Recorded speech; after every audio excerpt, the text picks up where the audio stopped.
একটি সুন্দর ও শিক্ষণীয় গল্প নিচে দেয়া হলো, যা সত্যিকারের বন্ধুত্বের গভীর অর্থ তুলে ধরে। একটি গভীর অরণ্যের মধ্য দিয়ে যাচ্ছিল। চলতে চলতে তাদের মধ্যে কোনো একটি বিষয় নিয়ে কথা কাটাকাটি হয়। রাহুলের গালে এক সজোরে চড় বসিয়ে দেয়। তারা দুজন চুপচাপ হাঁটা চালিয়ে গেল এবং কিছুক্ষণ পর ঠালে, যেখানে একটি বিশাল ও গভীর জলাশয় ছিল। ক্লান্ত হয়ে রাহুল সেই জলে নামতেই হঠাৎ পা পিছলে গভীর জলের দিকে তলিয়ে যেতে লাগল। সুজয় কোনো চায় প্রাণ ফিরে পেয়ে রাহুল একটি পাথরের গায়ে খুব যত্ন করে খোদাই করে লিখল, আজ আমার সবচেয়ে ভালো বন্ধু আমাকে মৃত্যুর হাত থেকে বাঁচিয়েছে। লিখল, আজ আমার সবচেয়ে ভালো বন্ধু আমাকে মৃত্যুর হাত থেকে বাঁচিয়েছে।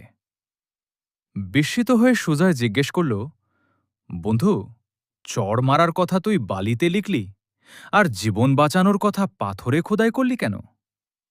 উত্তরে রাহুল হাসি মুখে বলল, আমাদের সাথে কেউ খারাপ আচরণ করলে তা বালিতে লিখে রাখা উচিত, যাতে ক্ষমার বাতাস তা সহজেই মুছে ফেলতে পারে।